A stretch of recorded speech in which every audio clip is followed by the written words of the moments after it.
Date of AEW Dynamite's move to TBS confirmed. AEW to reportedly introduce TBS Championship for Women's Division.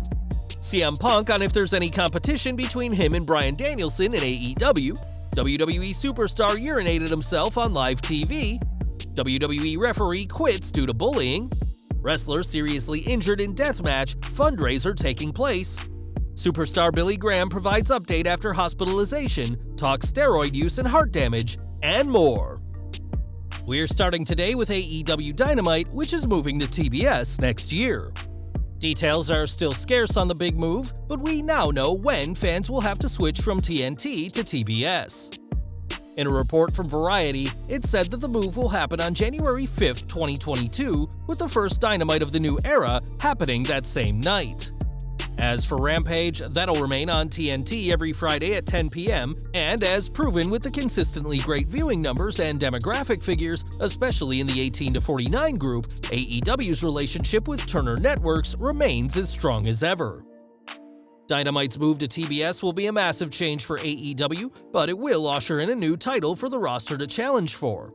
That's according to Andrew Zarian of the Mat Men Pro Wrestling podcast, who reports that a secondary women's championship is coming, and it will be known as the TBS title.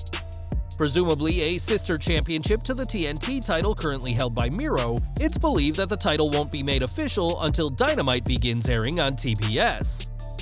Zarian also hinted at a possible AEW Trios Championship at some point, and there's been rumblings of a six-man title for some time now, but before that, fans can expect the inaugural TBS champion to be crowned next year. Two wrestlers fans will see plenty of on TBS next year are Bryan Danielson and CM Punk, who are arguably the two biggest signings in AEW history. With both men being former WWE World Champions and huge names, fans have compared their two respective careers in AEW so far. But in an interview with Barstool Sports, Punk himself dismissed the idea of the two trying to one-up each other. "I don't think there's competition. I think there's just a great will and desire to not only wrestle each other eventually, but let's just have fun with all these new toys we got. All these new kids, and I keep talking about wanting to tag with him. There's just so many options." CM Punk and Bryan Danielson have competed various times over the years, both before and during their time in WWE, and while it's likely they'll face off eventually in AEW, the pair are wanting to face some brand new challengers for now. In May last year, Becky Lynch relinquished the Raw Women's Championship to Asuka due to her real-life pregnancy. That moment, which unfortunately took place with zero fans present, was a heartwarming moment for both women, but what fans saw wasn't exactly the truth. During the announcement, Asuka was shocked and pleased for Lynch to become a mother, but during a press conference with Give Me Sport, the man came clean about her pregnancy announcement. "I told her just before. It was a great reaction. She wasn't supposed to know. I wasn't supposed to tell her, but I really like Asuka, so..." In December, Lynch gave birth to her and Seth Rollins' daughter Rue, and last month, returned to capture the SmackDown Women's title at SummerSlam. As for Asuka, she's been out of action lately with an injury and has been spotted with her arm in a brace, and it remains unclear when the Empress of Tomorrow will be back. Since coming to WWE in 2018, Drake Maverick has never been afraid to look like a fool, and the comedy character went to new levels at that year's Survivor Series. Speaking on Devon Dudley's Table Talk podcast, Maverick discussed when he wet his pants during the pay-per-view, and that he had to think on the fly when it came to relieving himself, as the device that was supposed to produce a liquid in his pant leg malfunctioned. He explained, "I had to shoot wet myself because the contraption broke. That's as far as I'll go to 1. Get the job done, and 2. For the sake of entertainment. My boss asks me, 'I want you to urinate yourself tonight, here's how we're going to do it.' I remember Arn Anderson was my producer and he was like, 'What if this contraption doesn't work?' I'm like, 'Arn, if it doesn't work, I got this.' He's like, 'If it doesn't work, it's going to look terrible.' I'm guzzling water. Big Show grabs me, I press the button, and nothing is happening.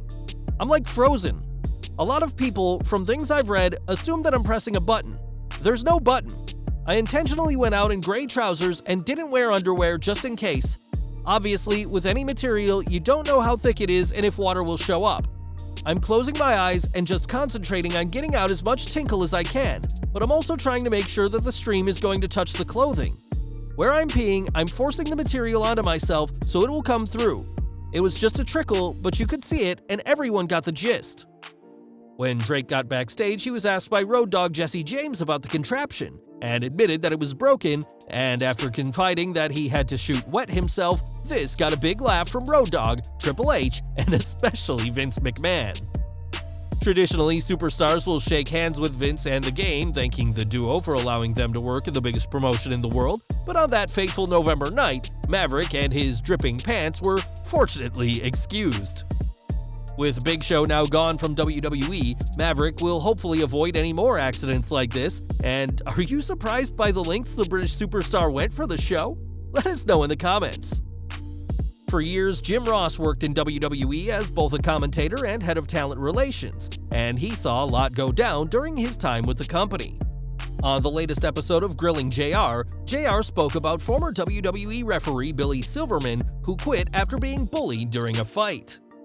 The story goes that in 2001, Silverman upgraded himself to a first-class seat when traveling with the roster, and was unaware of the unwritten rule that seat upgrades are meant for only the top names in the company. This story was covered in a report from Dave Meltzer that year, who said Silverman was ribbed unmercifully and was forced to buy beers for everyone on the flight. Responding to the report, Ross explained that some guys on the roster were bullies and knew that Silverman wasn't going to fight back and praised him as a referee.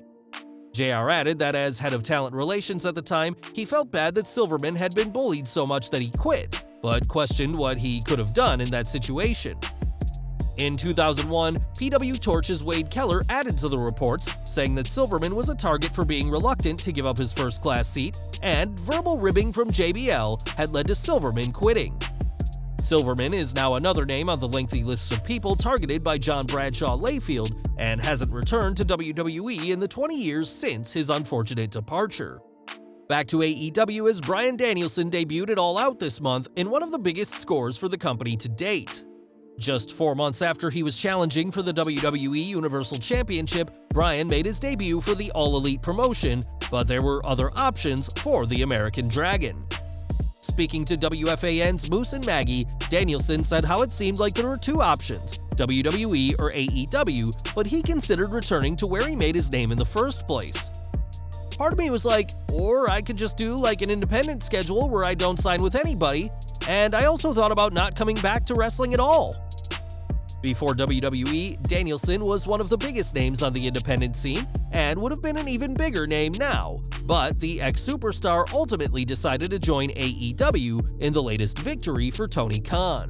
We've got some terrible news from the independent scene, as during an event last weekend, indie wrestler Benny Cumberbatch suffered a serious neck injury.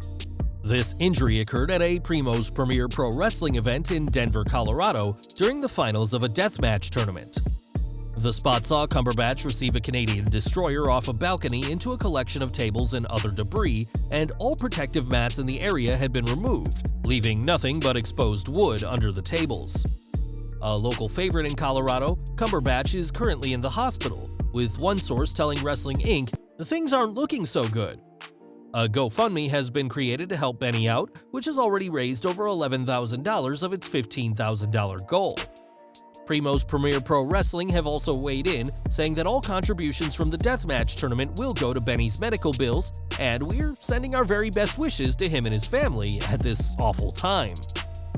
And we're ending today with WWE Hall of Famer Billy Graham, who was hospitalized last Sunday at the Mayo Clinic in Phoenix after dealing with some heart issues and fluid on his lungs.